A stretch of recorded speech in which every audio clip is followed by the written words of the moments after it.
What's up, everybody? We live on another episode of Dispense Written podcast. You know what I'm saying? Brand name only, no generic answers. You know, it's one of the first and third Wednesdays. I got my co-host, Terry Scipio. What's up, man? What's going on, man? How are you? Man, all is well. All is well. Happy to be here. Got some announcements to make, but how you been? I've been good, man. Business is going swell. Had some great developments business-wise this week. So hard work really paying off. So I am excited as well, man. It's going to be a great night.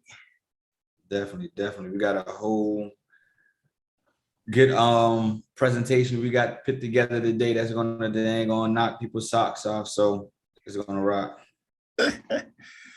Let's get it. Before we get in there, let's go ahead and get your disclosure out the way so people can understand.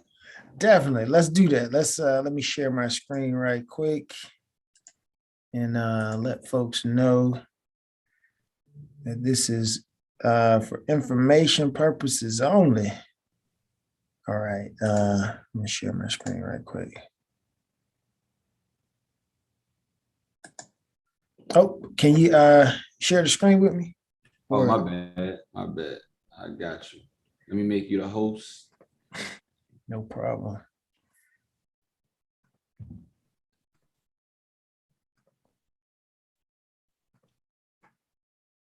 All right, I am now the host.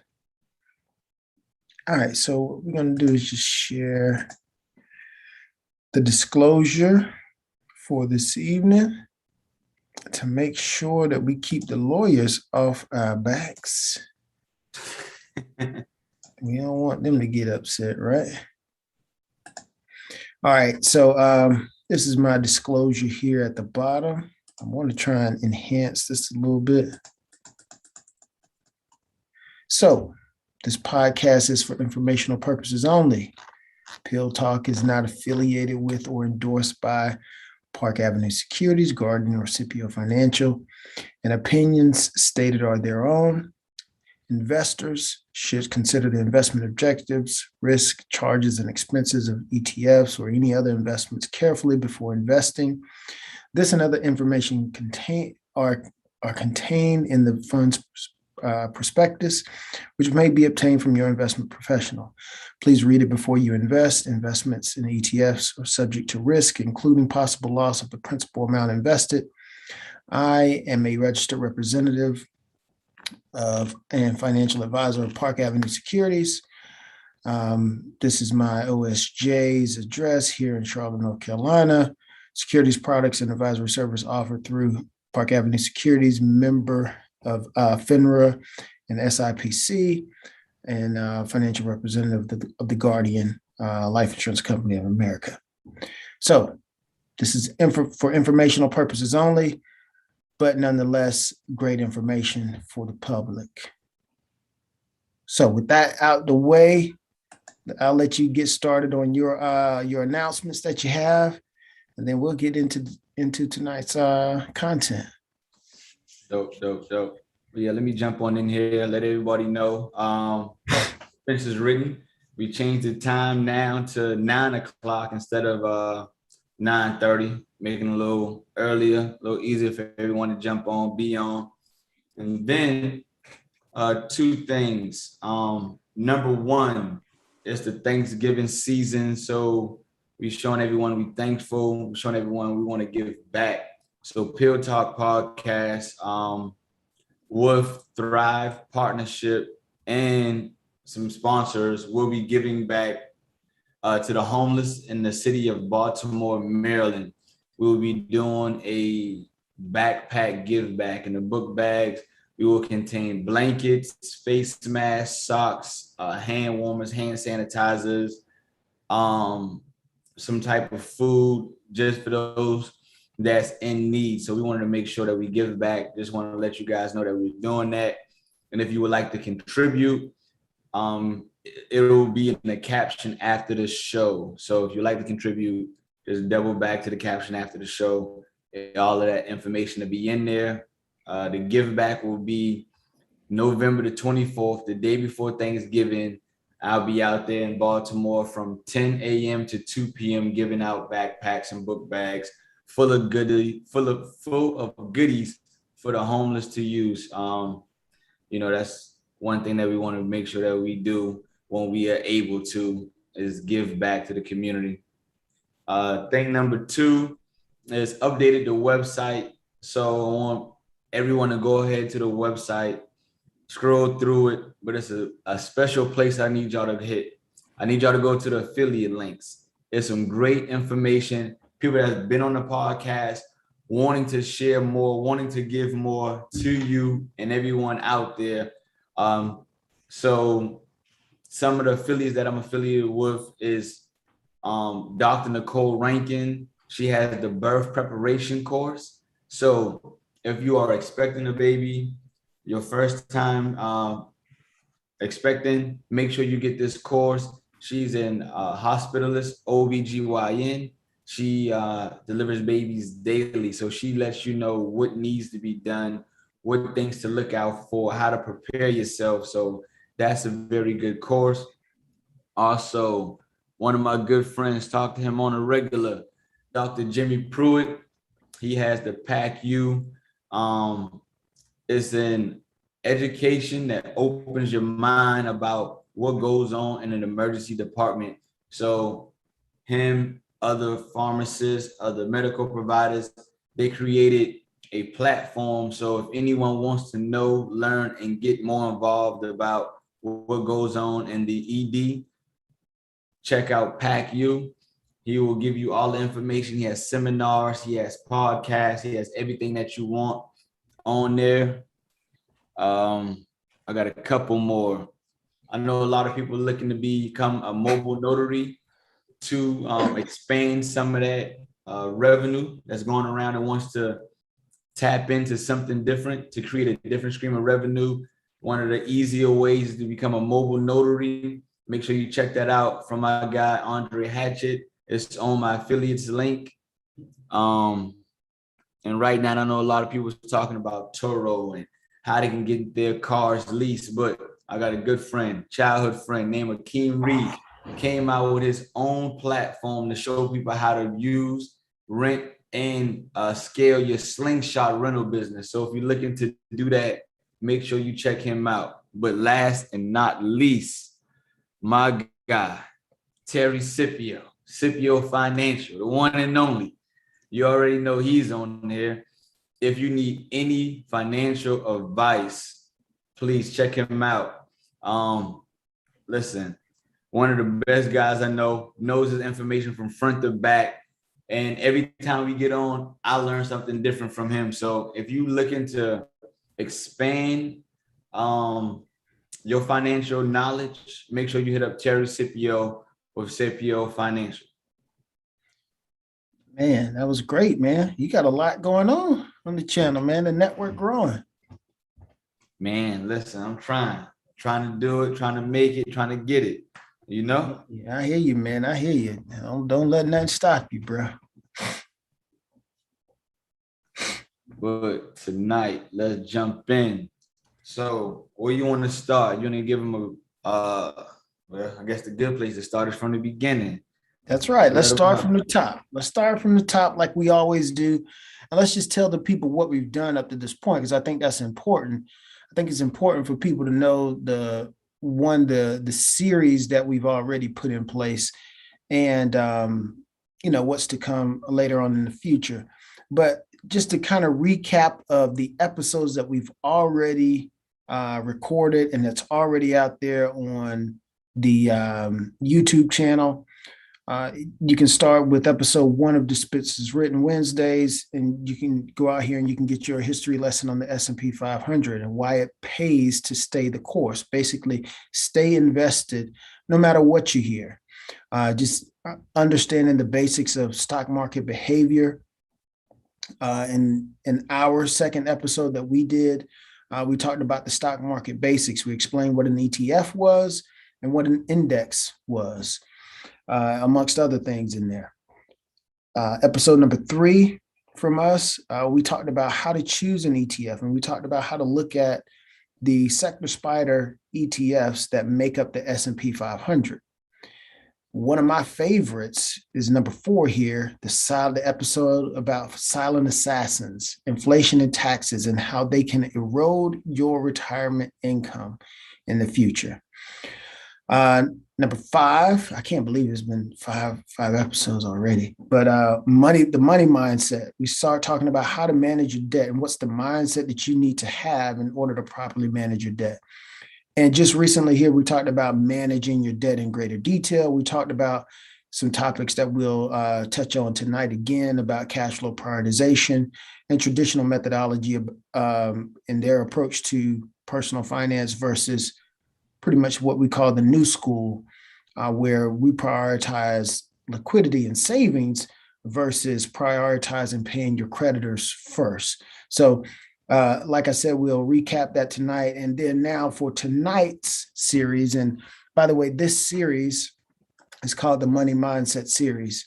So tonight we're going to talk about getting organized. How do you get organized, and actually how do you start putting some of this stuff into motion, into a financial plan, which is really the culmination of what I do as a professional and what everyone should be striving toward, whether you work with a professional like myself, or if you decide to take it on your own, take the reins on your own and create your own type of financial plan or whatever. I would highly recommend that you consult a professional, just like you go see a doctor or anything like that. But so tonight we're talking about getting organized and how do you develop a financial plan.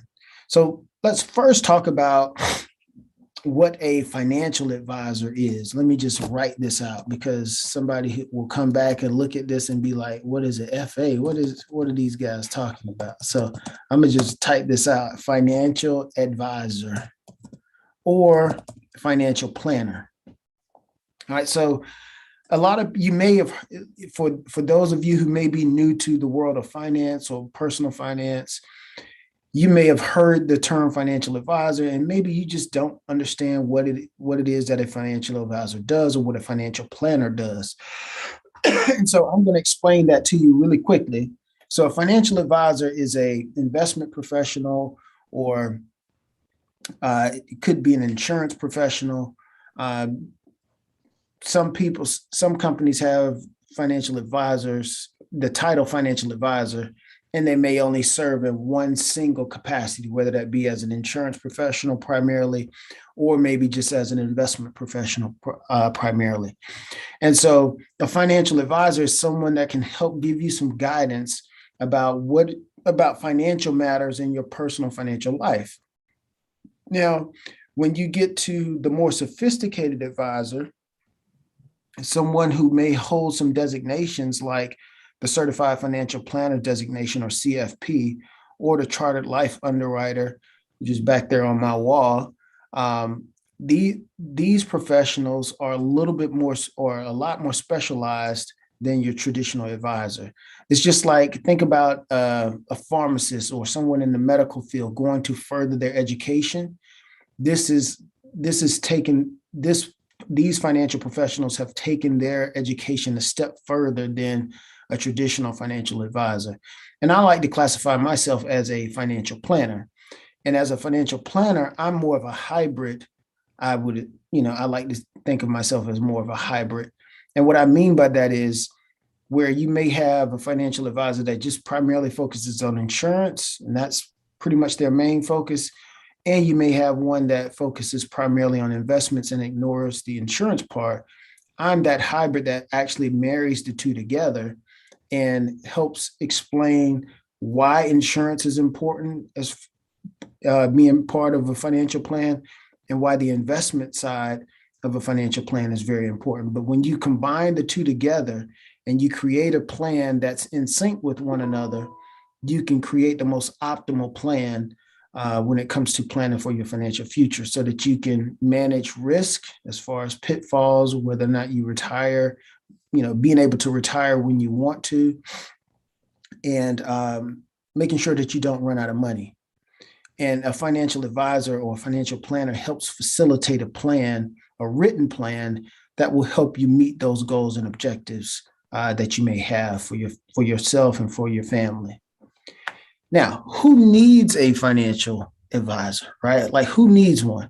I personally believe everybody could benefit from having a conversation with a financial advisor or a financial planner, because most people, particularly in minorities in the African American community, I don't want to speak for you, Bartu, but I'm like first generation in my family that's, ever had the financial wherewithal to even consult a financial advisor, right? And like I said, I don't want to speak for you, but in your experience, are you first generation, second generation, or third generation? First generation, everything. First generation to go to college, graduate that. First generation go to doctorate school, graduate that. So yeah. A lot of firsts on my end, and definitely taking all this information so that I don't be the first and only, but the first of many. You know what I'm saying? That's right. I love that statement. First of many in the family. So you're talking about changing your family tree, changing the trajectory of your family, and that's what getting proper guidance can help you do. Everybody talks about having generational wealth. Well, the Rockefellers and the Vanderbilts, they didn't get there just because they were rich, right? They probably had somebody guiding them along the way and saying, hey, you know what, this makes better sense to do things this way than that way when it comes to your financial stability, to make sure that it lasts for generations and upon generations. Like the Rockefellers, I think the family trust has taken care of 4 or 5 generations now, which is ridiculous, right, to think of. But that's what a financial plan can help you do. It can help you change the trajectory, not only of your personal financial life, but the trajectory of your family tree. So I think everybody can benefit from having a relationship with a financial advisor or a financial planner.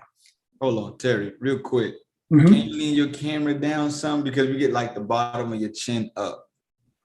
All right, let me make sure. Is that better? Yeah, that's better. Okay, great. All right, my bad. All right, so now let's talk about getting organized and what you need to have, in your plan. So first things first is, in today's world, in the digital world that we live in, right? You want to make sure that you have some type of software that helps you stay organized. And this is the software tool that I use with my clients to help them stay organized. And if you look at this almost looks like, a paper house, if you will, right? Like just like transposed on a piece of paper. We can't see it. You can't see me? No. Did you put the house up yet, or you just describing it? You're right. And I also want to just say this right here while you doing that. I know it's a lot of people on the internet giving out information about finance and how to clean credit, how to build wealth, all of this. But I want to just say this one thing. Terry Scipio is a financial advisor. He's been trained to do this and has certifications. It's not just someone out there talking because they have maybe found a loophole or something to do or work for them once. But this is someone who does this on a daily. I just want to put that out there. Yeah, I appreciate you saying that, because that's very true. Because you can find some gurus online that are just talking, right, and they don't have any certifications. They probably have never helped or guided anyone down the path before to financial independence, and so that's important. You want to make sure that you're not dealing with somebody who does this on a part-time basis. They may be, they work at Verizon during the day, and then by night they put on their cape and they going out saving people lives, financial lives at night. I mean, I wouldn't trust someone with that kind of, but that's just me. We're not here to bash anybody though, but to each his own, right? But I'd rather deal with somebody who does this on a day-to-day basis, which is their full-time career, not their part-time career. Yeah. But great point. So getting organized. Why do people need to have a plan, right? if you think about the definition of a plan, the definition of a plan is just making sure that you have something in place just in case, right? And you want to, it's a methodology to it. So having a plan allows you to stay the course when things get bleak, right? Or when things aren't going quite the way that you envision them. You have to remember, you go back to the plan and say, okay, why am I doing X, Y, and Z? Why am I trying to pay off my mortgage? Why am I saving money at the clip that, why am I saving 15 or 20% of my income on an annual basis? What is this going to accomplish in the long run? And then that plan is going to encompass your goals. And in your goals should help keep you grounded when things get rough and you can't necessarily see the light at the end of the tunnel. But you say, okay, I remember I said I wanted to be completely out of debt come 2022. All right. So that's why I'm doing this. I said I wanted to be able to take my kids on international vacations. That's why I'm doing this. So a plan helps you stay grounded because you create goals when you go through this process properly. You create these goals and objectives that hopefully we will be able to check off. If we can continue to stay the course on the plan here. So when you look at this diagram here, I like to think of this as your financial house. And most people, when they see this and I explain this to them, they can actually visualize this being a house. So if you think about this section down here, the cash flow section, if you were thinking about a house being constructed, what would the cash flow section represent in your eyes, Bartu? Foundation. The foundation, right? So the cash flow, your cash flow, or said another way, your income is the foundation of your financial house. Because without proper cash flow management or without proper income, you won't be able to effectively accumulate any assets, nor would you be able to pay down any debts or liabilities, right? And if you think about the foundation of your house, right? If the foundation of your home ever became compromised and it started cracking over here on the left side, what is that going to do to the left side of the house? It's going to look a little uneven. Right. Yeah. All right. Nobody want to live in a lopsided house. Otherwise, the city or the county is going to come and, say, hey, you got to do something about this, or this place is going to be unlivable. And so we make sure in starting out and getting organized, we make sure that we have a sound understanding about where your money is going. We talked in our last session about putting your cash flow on assignment, right? So it's important to know where your cash flow is going and to make sure that you're allocating your cash flow in the proper way, meaning we're moving with this left to right methodology versus this right to left methodology this way. We call that reverse cash flow engineering, which is what most people do. They spend money first, pay their creditors, then try and pay themselves when there's little or nothing left. And what we want to do in our methodology is we want to turn this thing on its head. We want to say, okay, I want to make sure that I put the proper roof on my house. And in tandem in doing that, I want to pay myself first, then pay my creditors. Then I can spend whatever else that's left over freely for my lifestyle because I've already done the prudent thing on the front end, which is save adequately at 15 to 20% of my gross income on an annual basis. So this is step one in getting organized, making sure you know where your cash flow is going and make sure you have it allocated properly. Now, the second thing, or the second phase in building your financial house, Bartu. So like if you're building a house, after your contractor does the, pours the foundation and it cures and all that stuff, what's the next phase in the building process? You got to frame it. Right. You got to have your framing. So the framing of your financial house is your assets, right? So which are the things that you own, right? And those would be things like your personal property. So like the cars that you own, or jewelry you may own, or artwork that you may own that has some value, or any type of commodity that you may own, like gold or silver or something like that, silver coins, right? Your savings, investments, obviously retirement accounts, any real estate that you own, and any business interest that you have, right? And then the second part of the framing process is this domain over here, which is called your liabilities or your debts. Your debts will be from a short-term basis, like your credit cards, your car notes, any department store cards that you have, or any other short-term loan obligations that you may have. Then, of course, nobody can skirt around Uncle Sam, right? Uncle Sam gonna get his one way or another. He gonna get you going and coming, right? So you got to have some taxes that you're gonna pay, right? Then you got, your mortgage obligations on your primary house or business that you may have, et cetera. So these two domains make up the framing. Think about the boards and the studs and all that go up in a house during the construction phase. These two domains make up that phase of the building process. Mm-hmm. So we take inventory of what all your assets are. So this is a sample case of a client that I had, and these were their values, right? So this is the personal property that they had, and these are the liabilities that they had. So these are the assets, and these were the liabilities that this person had. And so naturally, after these two phases have been complete, Bartu, what naturally goes on top of the house? After the foundation and the framing is done, what goes on top of the house? You already know, you need the roof. You got to have the roof on the place, right? If you don't have the roof on top of the house, Bartu, what's subject to happen to the contents and the framing of the house? Mold it, break down. It's not going to be worth much.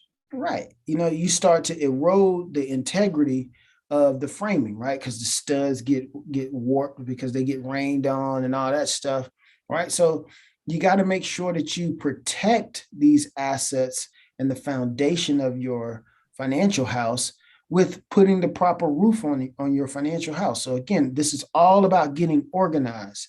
So I take my clients through a process where we talk about each one of these domains. And so before I show what that process looks like, we talk about all the areas of protection. If you are sued, what type of protection do you have in place there? If you get sick or hurt, could you still work in the same capacity, Bartu? No, depending on what it is, you might be down, you might be out. Definitely, since COVID happened, you see how a lot of people got sick and wasn't able to come back to work for weeks to months. Exactly. So you got to have something in place that says, outside of your employer benefits, that says, hey, if I get sick and my ability to earn income or cash flow is compromised, do I have a solution in place or some protection in place to provide some income replacement? All right. Then also we can't overlook your mortality. If I live or if I pass away prematurely, do I have some instructions in place to say what I want to have happen with my assets? Should I get called home early? God, you go home to glory, take the dirt now, right? So, and last but not least, if you were to pass away prematurely, is there adequate insurance benefits that's going to come back to indemnify or replace your income that was lost? Now that your wife, or if you are female, your husband is no longer coming home to provide income, right? Is there going to be a large sum of money that's going to come in to help supplement that loss of income? So these are the aspects that we talk about in terms of getting organized. And this process looks a little something like this. We'd have a dedicated meeting to each phase of this process here. When we just looked at this financial house, we will have a dedicated conversation about protection, dedicated conversation about cash flow or the foundation, making sure that we, talk about retirement, talk about your investment knowledge. So we take a deep dive. This is, if I have a client going through the full process, these are each 1 hour meetings where we talk in detail, and I write out, detailed objectives and instructions based on feedback from the client about what was covered during that meeting and what are the implications of these and the importance of each one of these areas being in place in the person's financial plan. So it's an involved process for a reason, because like I tell my clients all the time, I say, it's only your money, right? Like, I'm only going to, I can't take this more serious than you do. And so if I don't know anybody that's not serious about the money other than some artists, because artists are just about they just about the art. That's all they care about, right? Let me stop. But that's how we get organized. All right. So now, moving on, after we get organized and we understand our financial house, I also like clients to understand what their wealth building potential is.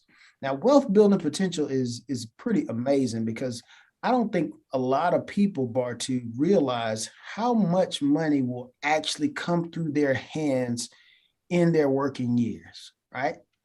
So let's just use a figure that a lot of people get excited about. And let's just say someone was making $100,000 a year, right? Mm-hmm. And so let's assume this person was a young person, just starting their career. Maybe they went on to grad school or something, and now they got that job earning 100 grand, right? And let's say that they're going to work for another 30 years. And we're going to assume that they get the annual increases to their pay on an annual basis, right? Which is, say, 4%. We're gonna make the corporations feel real generous right now. Okay. Yeah. All right. So we're going to say here that this person is going to get these cost of living adjustments, and they're going to earn 5% on their money. Let's just see what this looks like. Okay. So obviously this is a graph showing the gradual increase in income over time. So it says that this person will have, well, let me take this out here because I just want to show what the income looks like. I don't need to see what the investment returns look like, right? So it says that this person will earn about $5.6 million in their working years. Now, a lot of people never even come close to realizing how much money actually comes through their hands. And it's important. The reason why I love this software is because it helps people conceptualize the idea of what we call a balance sheet. Now, Bartu, have you ever heard the term balance sheet before? Yeah. I've heard that term. Right, you're a business owner, so you fully understand what a balance sheet is, right? Tell the people, what is a balance sheet?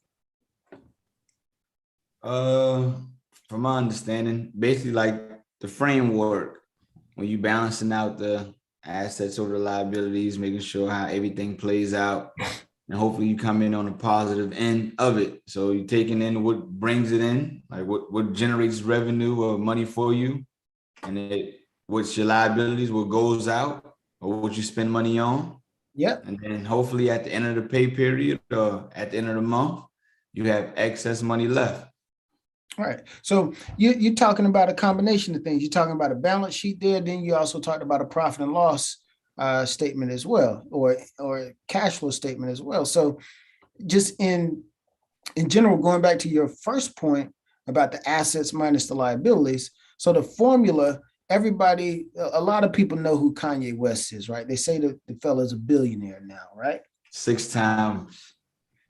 Yeah, I don't know. What is 6 times over a billionaire? Yeah. Well, hey, more power to the brother. But so in order to calculate one's net worth, right, what you do is you say, okay, you add up all the stuff that you own, right? So all of these columns here, you add the value, whatever that value is for you, as if you're watching this video at some point in the future, you add up all the things that you own and you subtract out everything or all the debts that you have, whether it be credit card debt, car notes, any taxes that you have, any mortgages that you have, right? And that number, assets minus liabilities equals net worth. That's the formula. That's the math formula. And so when you take this $6.4 million number and you subtract out this $2.2 million number here, that gives you your net worth.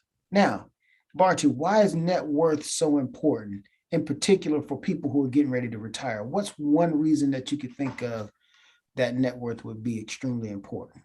You know what I'm saying? You enter in retirement and you look at your account and you see a net worth, that's definitely, if it's positive, let's just say that. That's something for you to live off of. If it's invested right, you can live off of that for years. If you haven't invested anything and you just have money sitting, you have to adjust your lifestyle to live off of that for so long. That's right. So you hit the nail on the head.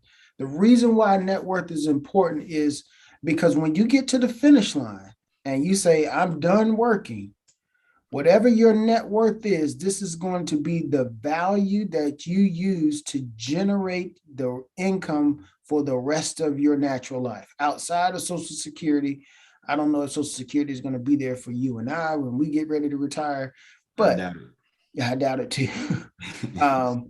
So your net worth is extremely important. So the larger this number, the more fruitful your life can be during your golden years.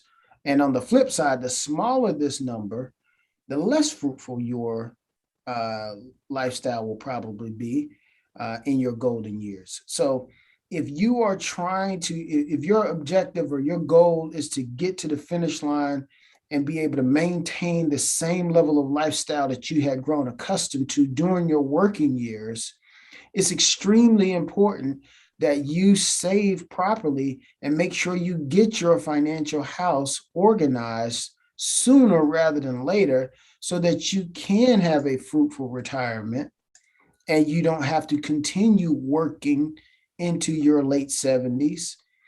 And you have the option about, okay, if I got bored, let's say you retired well, right? And you say, you know what, man, I'm 65 years old. I'm still young. I'm still spry.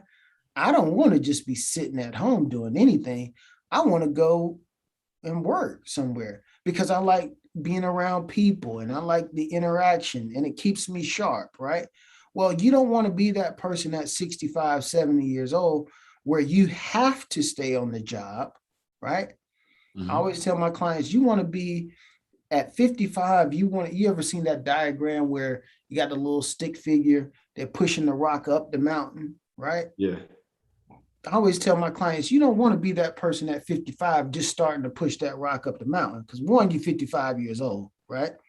That rock gets a lot heavier at 55 years old to start trying to push that mug up that mountainside rather than being 25 or 30 and starting to push that rock up the mountain. I always say you want to be at the top of that mountain looking down at 55 and you looking back on your peers who may have not started any type of financial planning. And you're like, man, I'm sure glad I'm not them, right? So you want to be the person that's sitting at the top of the hill at 55 and looking down because you've done things correctly. And you want to be that person at 65, 70 that says, you know what? I'm working because I want to work, not because I have to. It's a difference. It's a difference in mindset and it's a difference in attitude because, everybody get a little cranky as they get older, right? So, yeah. Your bones don't feel quite the same. You just don't have the same energy, maybe not at that age. And so if you're tired, you don't want to have to get up and go somewhere, right? If you don't want to go to work that day, you say, well, you know what, God dog it, I'm not going. It's because I don't feel like it. Yeah. And I got enough money and my net worth is intact. So I don't need to go to someone else's job. And quite frankly, if I need to go to somebody's job, I just go get another one, right? I got two examples on this one. So number one is at my job now, it's a lot of us that's fairly around my age, young. And I just let them know off jump, like, yo, are y'all investing in these little tools that CVS offer or the company that I work for offer? Like, are y'all investing in the 401k, then employee stock purchasing program? Like, let these things build up for you over time, so that way you are creating wealth regularly and not even thinking about it as it come out your check. From 1% to, I think you can give up to like 72%, however they feel. Like, yo, y'all need to look into this. And I talk to them, like, yo, did you look into this? This program just opened up. You might want to get into that. You know what I'm saying? That's number one. And then number two, I used to work with a pharmacist who was that guy who would come in and say whatever he felt like saying. And if anyone said something to him, it was like, I got enough money to retire right now. I don't need this job. And being his supervisor at the time, being his manager, I was like, yo, this dude gets on my nerve, because he would say it all the time. He was like, yo, why are you so worried about these metrics? Why are you so worried about this? He was like, just do the job. Just do the job. I'm like, yo, my man, we got to stay focused. We got to get things done. We got to be on task. He was like, man, I don't need this job. I can retire right now. Every day he said that. But I can understand him looking at it in a different viewpoint, because he put the things in place to get him that step forward. So he was 55 looking down the hill, or how old he was, looking down the hill at everyone else, like, I can walk out right now and not have to do this again. I'm literally here to get out the house. That's right, because he wanted to be there, right? Some days. Some days.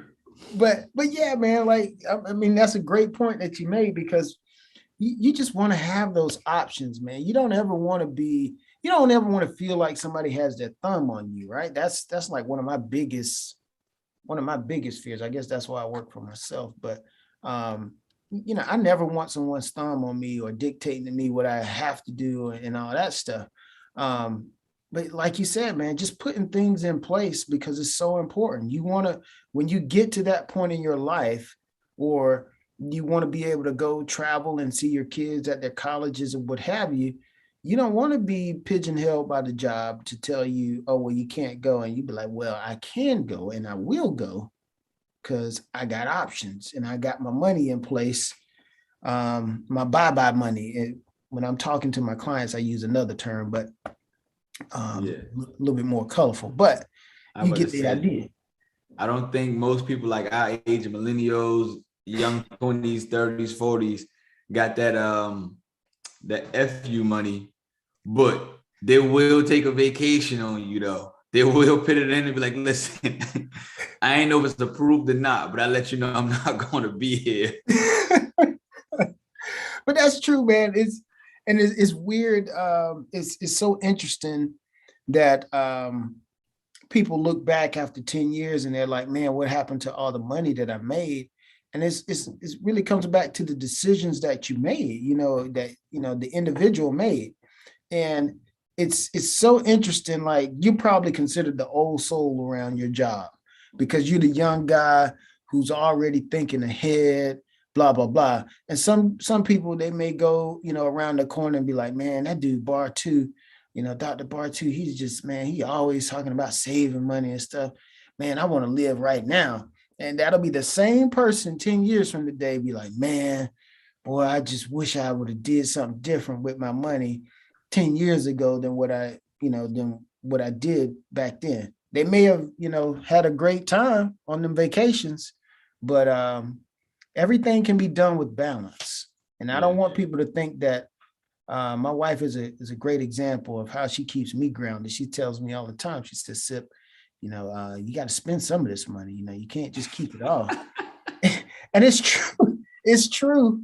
And, so we enjoy ourselves, and, we make sure our kids have great experiences as well. So now we talked about wealth building potential here. Now let's talk about a concept that we introduced last week, which is, putting your cash flow on assignment.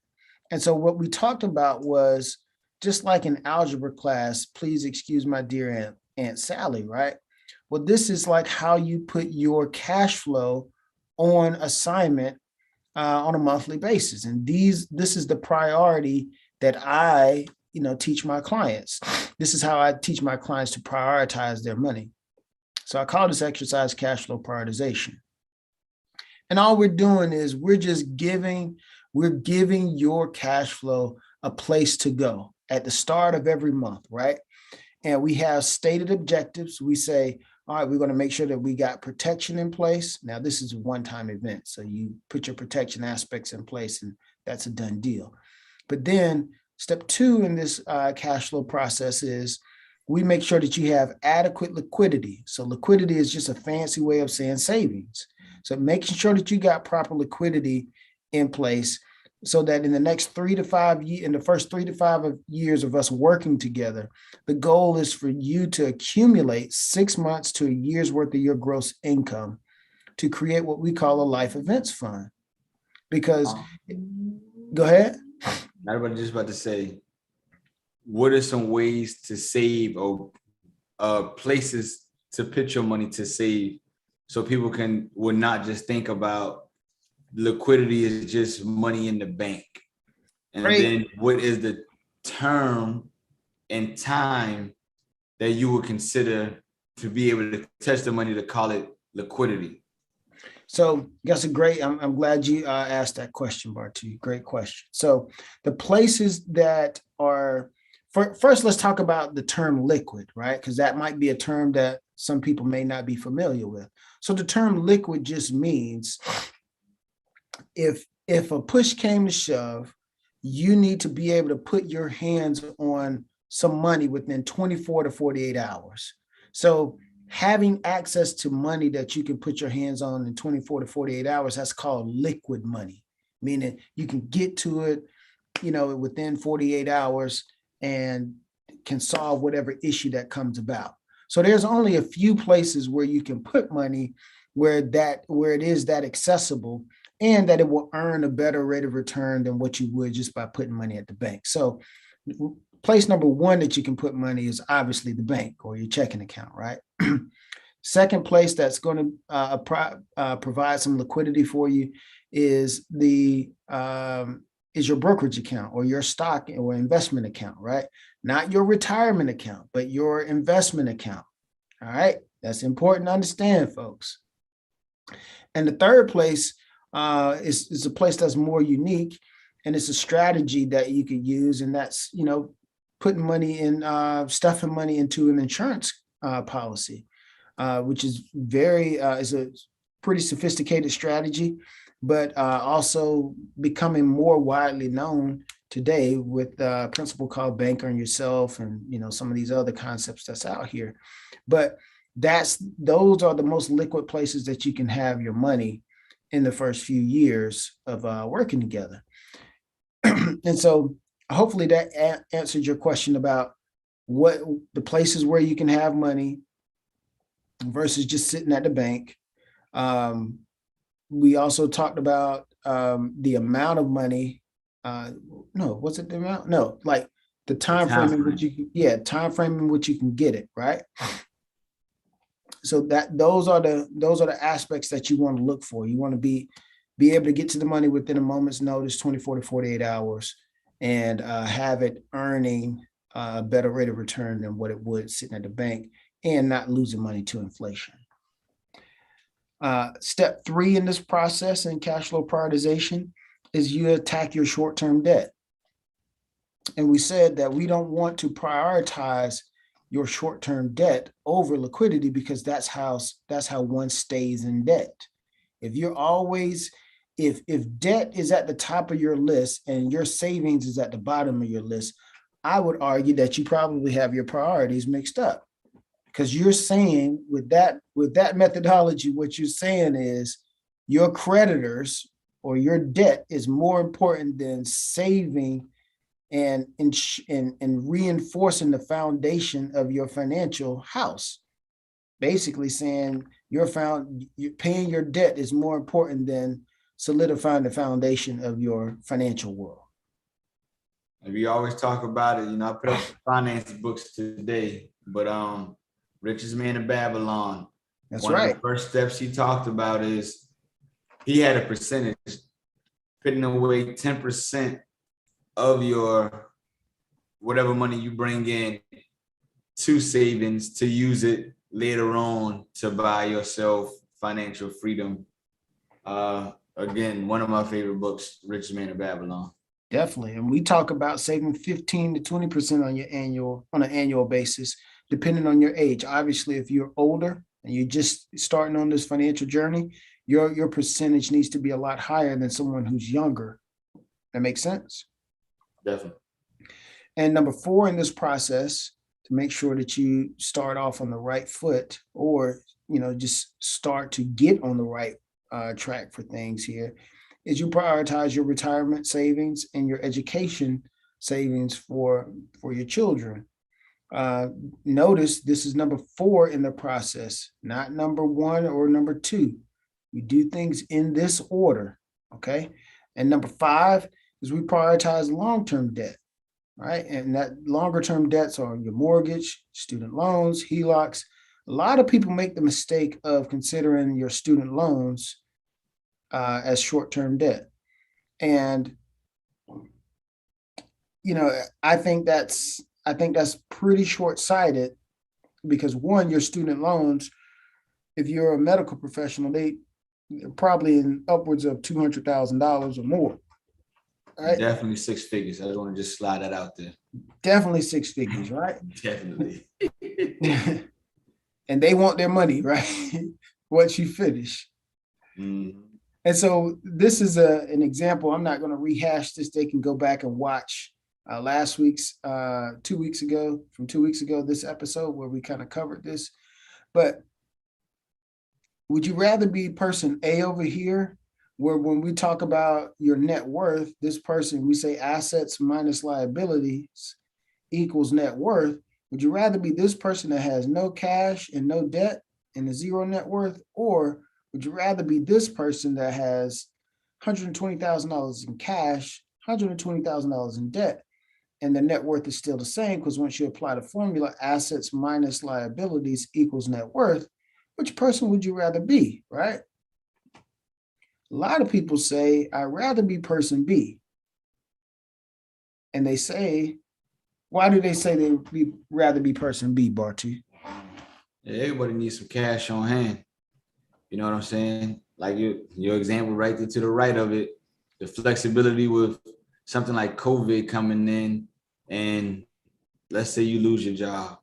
And, right now, I'm giving a lot of immunizations right now, and people are like, I won't say they're panicking for it, but their jobs is not making it mandated, but letting them know if you aren't vaccinated, you will have to take leave without pay until you get vaccinated. So just in that situation, in that scenario, if you believe so strongly that not getting vaccinated, then you sit out for an extended period of time. By the time you decide to get vaccinated, they have already hired someone to take your position. Yeah. And I mean, we're not going to make this a political thing, but it just baffles me that people are, willing to lose their job about getting a vaccine. It just, I just don't understand. But, to each his own. This is America. That's why we live in a free country, right? Make some choices. But what I want people to take away from tonight is, you have, if you're serious about your financial future, you have to get organized. If you're not working with a professional and you don't have some type of plan that you're following, please get with somebody, or please, find some instruction somewhere so that you can start developing a plan and have some objectives, have some goals that you follow so that you can stay on track. Because you don't want to have to work when you're 65, 70 years old, because that's just for the birds. Nobody want to do that. Now you want to position yourself so that you got some flexibility and options later on down the road. They need to be like my old coworker who came in and let you know every day he don't have to be here. He That's just right. wants to be here. That's right. Oh, well, best terms. Let me show you this one last thing here. This is cash flow allocation. This is pretty cool.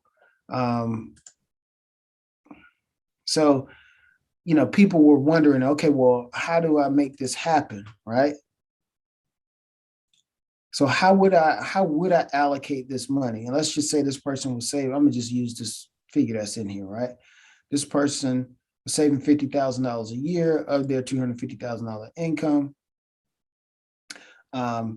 So this money we talked about last time, your money going into an account that's out of sight and out of mind, we call it a wealth building account, right?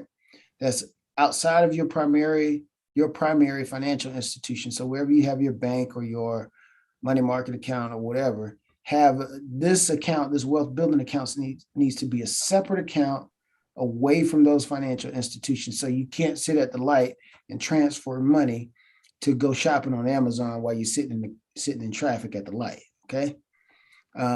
This should be on autopilot. That 15 to 20% of your income should be on autopilot going out to these individual buckets here. And I call them buckets, but you understand what I'm saying here. It's like you got money going here to your 401k. That automatically comes off the top because it comes out of your paycheck, right? And by the way, go ahead. Just found out the 401k right now is 19.5 if you federally max it out. But next year is going to be 25. No, 20,500. Not 25, but 20,500. You'll be able to federally max that out. That'd be a good thing if you were able to max that out, because down the road, just imagine if you do that 3-4 years, you won't even hit 100,000 in. But if inflation goes up, not inflation, but your investment is invested right with the mutual funds or whatever you're investing it into through your 401k, you'll be well into six figures. Right, and probably more. And what I always caution clients, and this will be another episode, is it's not always about how much you save per se, but understanding how taxes eat into your returns later on as well, based on where you save the money. So I advise clients, maybe it's not the best idea to over allocate to your 401k bucket, right? And again, that's something we'll cover later on. But we got money going into the 401k, money going into your midterm bucket, and money going into your short-term bucket. Your short-term bucket, think of this like your 0 to 5 years or 0 to 10-year bucket. Your midterm dollars, this is your year 11 to say 25 bucket, 25-year bucket. And this is your, 25 plus years down the road bucket right here, your long-term bucket of money that goes into your 401k. So you can see this is like a methodical process to say, okay, hey, this is how we're going to save the money. We're going to save, this amount, and this is how it's going to be divvied up. So you can see this is all well planned out, and good instruction with good guidance, and written up in a way that you can understand it in a simple way in your financial plan.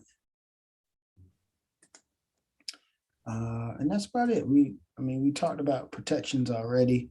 I was about to ask you about that, protections. If you don't mind, just give 1 or 2 forms of protection if someone looking at that, because you talked about it again. If you can go back to the house real quick so that they can see the foundation, the framework, and then they can see the protection at the top, just in case they're wondering what exactly is protecting them. All right. So we talked about having your financial house organized, right? So the reason why you want to have a roof on the house is because, like Bartu said, you don't want your, the rest of the stuff inside of here to be damaged.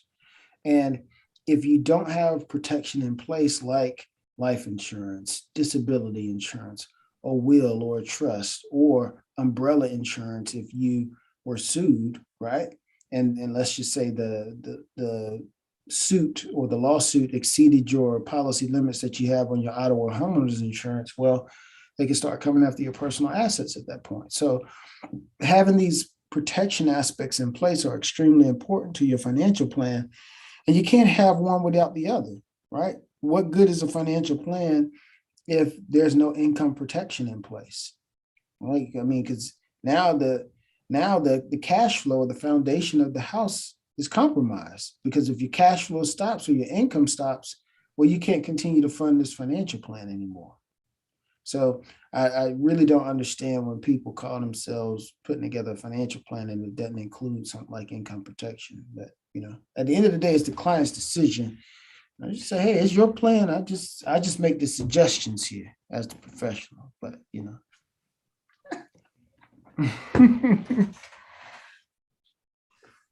Yeah, so definitely.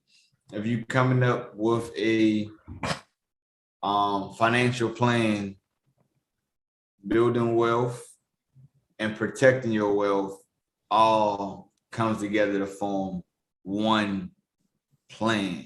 one comprehensive plan. So you don't want to do your planning in silos, right? Because if you think about a silo that like holds grain or something like that, you might have three different silos. You want to have your plan, kind of gel together. You don't want to have your insurance over here and your investments over here, and they never, these two professionals never talk to each other. You want to have a comprehensive plan that marries the two together, and so that they kind of doing this waltz or this dance over these 30 years to help you get to the finish line. Because if you put these things, these two aspects or these two hemispheres together, and they dance this dance over 30 years, you'll be in a great position, and you'll thank yourself later with the planning that you did in your 30s or so, because you were thinking with some foresight, and you did have that old soul. And now you're the person looking down the mountain at everybody else that didn't do any planning whatsoever until they were 45, 50 years old. Yeah. Another quick story. I can just remember working, this was years ago. And a lady was like, hey man, they might be shutting down the company that I used to work for then. And she was like, man, if I leave now, I think I should be good. My husband got a good job, and I think I got 12,000 in my 401k. And I was like, but that was before I was even investing in it, I think probably. But I was like, man, I don't know how long that's going to hold her off. But I wish her the best. And maybe they lived in a tiny house and didn't have any mortgage or anything. So, but yeah, that'd be tough going right there. But just like the way I got the information, I try to drop it on the people just the same. Like I work with no one actually sat down and broke down what each thing was. It just kind of came in and just told me like, hey, you young. Seem like if you would do this, by the time you get to my age, because he was an older man at the top of the mountain looking down, like by the time you get to my age, you be well off. I'm not saying it's going to be 100% guaranteed, but all I'm saying is you might want to look into that. So you might want to do something rather than nothing.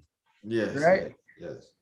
And that's the thing too. I don't want people to walk away from here thinking that it has to be all or nothing. Let's just say you're further along in your working career, and maybe you don't have the capacity to save 15 or 20% of your income. But what you don't want to do is not do anything or take any action, because a lot of people, some people, money is a very sensitive topic for a lot of people, and culturally, especially in the African American community, like you just don't talk about money too swift, because in my household growing up, it wasn't no money to talk about because we didn't have much to go around. But it is a very sensitive topic.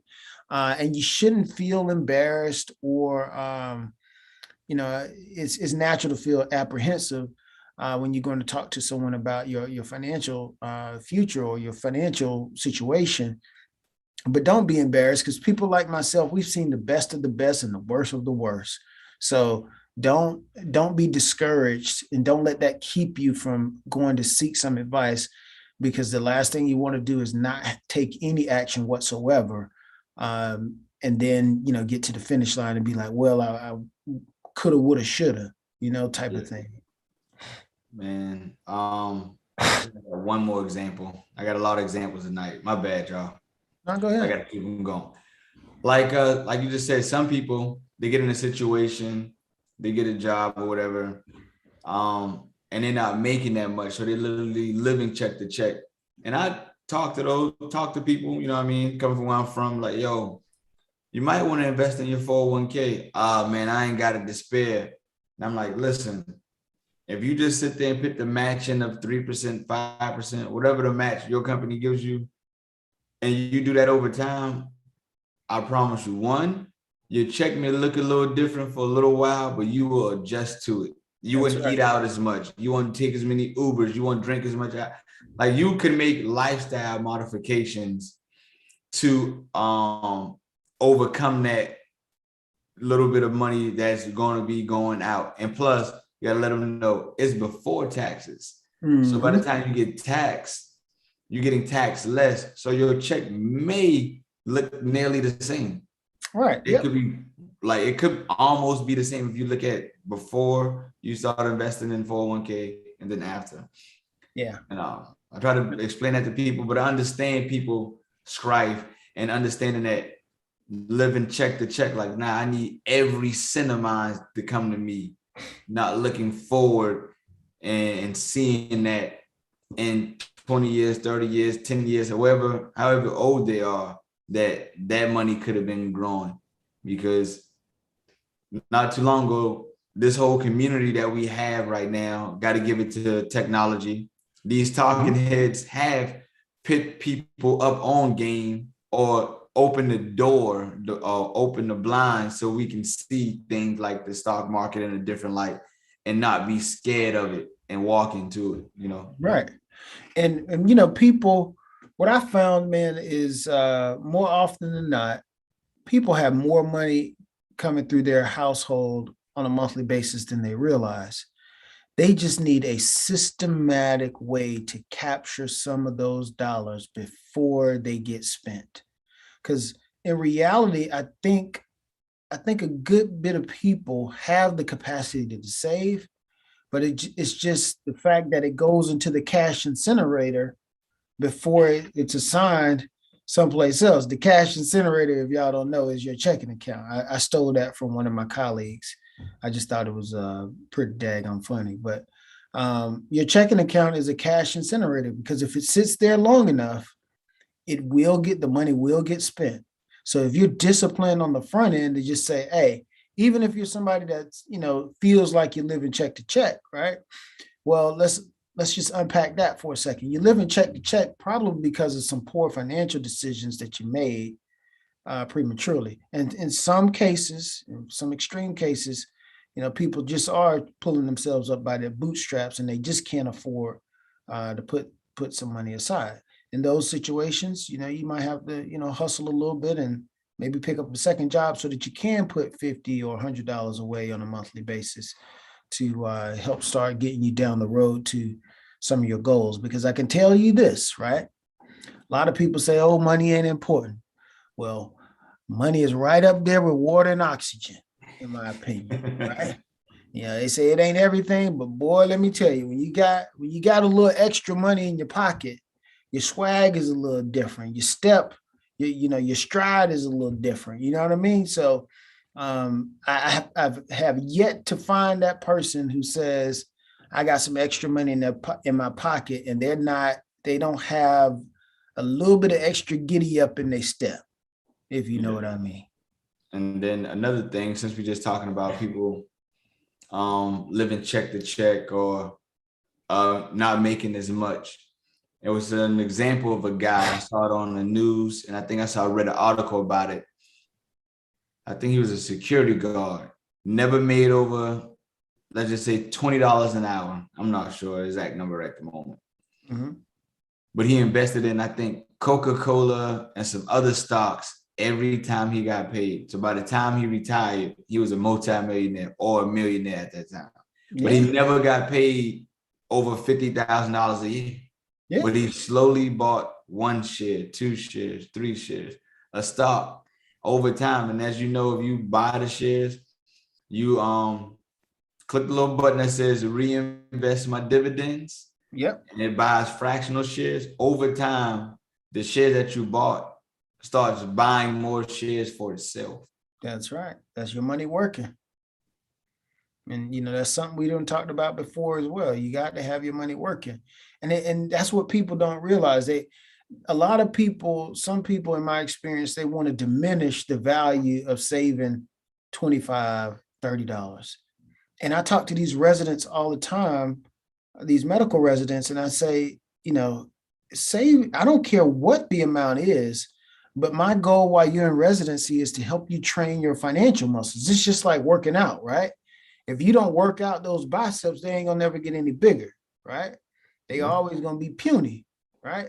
But if you start to work those bad boys before you know it, you curling 20s, then 40s, then you got the straight bar. Now you're curling that with about 60 pounds on it. So things get a little bit easier, right?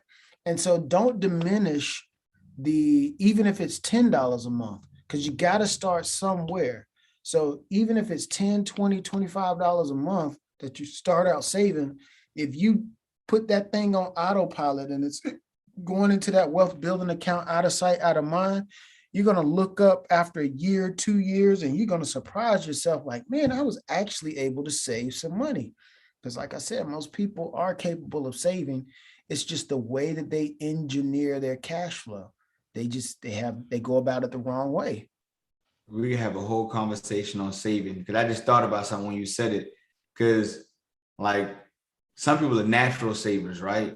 Right. They save because that's what they do. They were without at one time, or they just love to see money grow, so they just naturally save. Some people are goal savers. Like they would never save $1 until you said, let's go on a trip. And they'd be like, got it. I'm gonna say how much is the trip? $1,000, $500, $1 million. They were like, got it. When we going? And they will cut everything out to save to get to that goal, and then move forward and then go back into it. But like, then it's different types of savers, but that's just two examples, you know what I mean? So we could just have that whole conversation whenever, but definitely. That's just something that you got to understand, the way that you save. And if you are a goal saver, you might just make a fake goal. Like, you know what? I want to buy a trip. You save enough money to get to that trip, and you be like, you know what? Let me think of a better trip. And you save. And after a while, you might look at it and be like, you know what? I can go on 10 trips, 15 trips. Yeah. Exactly right, man. It's all about priorities, man. People, you just got to get your priorities in order at the end of the day, and make sure you get organized and get your financial house in order. Yes, sir. Yes, sir. Yeah, that's what we want to drop off for the people this evening. Get organized, people. Get organized. And if you need some help getting organized, you can come over here to scipiofinancial.com. You can fill out the information down here at the bottom. If you have a question, type in your name, email address, and all that stuff, and I'll get back to you. Or you can go out here to this link if you're looking at the Pill Talk podcast, and you want to come out here to pilltalk.terryscipio.com. You can see, you can click this little link right here, admire this little young, beautiful little girl, and just come and read a little bit about myself here. Click the link, set up some time to chat. And also show them Pill Talk Podcast, where they can catch it on the affiliate link as well. Definitely. Got to go to Pill Talk Podcast on YouTube. I was just out here this evening. And I'll show them all the different episodes that we've done so far. Got the live going, of course. But if you wanted to catch Dispense's Written Wednesdays, you want to come back out here and see what we've done, to start with, you can see this is episode 1 here. We're up to 121 views there. Need to get the views up on this one though. Episode 3. Got Mr. Hakeem out there. Got episode 5. Others here with Dr. Lakeisha Quarles Lakeisha Quarles, the doula. This is episode 8 that we did. So here with Dr. Jessica, she is so hilarious. And this is the last episode that we did. Dispense is written here with you and I. So people, just come out here and check for us. Come out here, check out the content. You can see this brother is busy. He got something coming out almost at least twice a week here, man. Daily clips, weekly episodes. Want to make sure that we inform the people, man. Pill Talk Podcast, where you get your daily dose of medicine to live and be inspired to live at your full potential. Definitely, man. Got a wealth of information out here, some great medical providers. So definitely come out here and check out the YouTube channel. Take a look at all of these videos out here, because I'm sure some takeaways in here on all of these. Great stuff, man. Great stuff. All right, brother. Well, I'm going to hand it back over to you.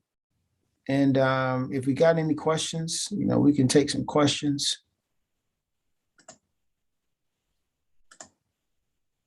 And make you the host. So it's back to you, bro. Thank you. Again, this was another great episode. A lot of information that we was giving out. Some of the questions, they came to me and I was asking them during the episode. Okay. So that way we could keep it going and make it more of an interactive thing. Right. But Pill Talk Podcast, Dispense is written. Like I said earlier, we will Pill Talk Podcast, plus Thrive Partners will be having a Thanksgiving give back. We'll be giving out book bags full of blankets, face masks, socks, things like that to help the homeless during these times. Want to make sure that we give back to our community. That's number one. So if you would like to contribute funds or your time, you can DM me in the PayPal/Cash App will be in this episode's caption at the bottom. You can also look for the videos and stuff to come out soon, so you can see how we're putting these bags together, see the work that we're doing, and giving it out to see the impression, the impact that we're making on the community around us, because that's what we got to do, man. Each one need to teach one, help one. So let's make sure we help those around us. Also, make sure y'all check out the affiliate link on pilltalkpodcast.com. Go there. You can check it out. If you're a mother expecting your first child, check out the preparation birth course. If you're looking to be a doctor in the emergency department, check out PACU. I'm a good man. Jimmy Pruitt. If you're gonna be a mobile notary, or you know a little more about the slingshot business, check them out. And also, you already know the vibes. My co-host Terry Scipio, he's up there. So if you like this information that we gave you today and every other time that he's been on, please check him out. Terry Scipio, hit him up. Scipio Financial, one of the best, from a guy that actually doing it.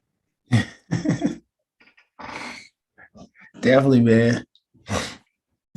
But it was great, man. It was a great session tonight. Yes, sir. So, all right, another episode down.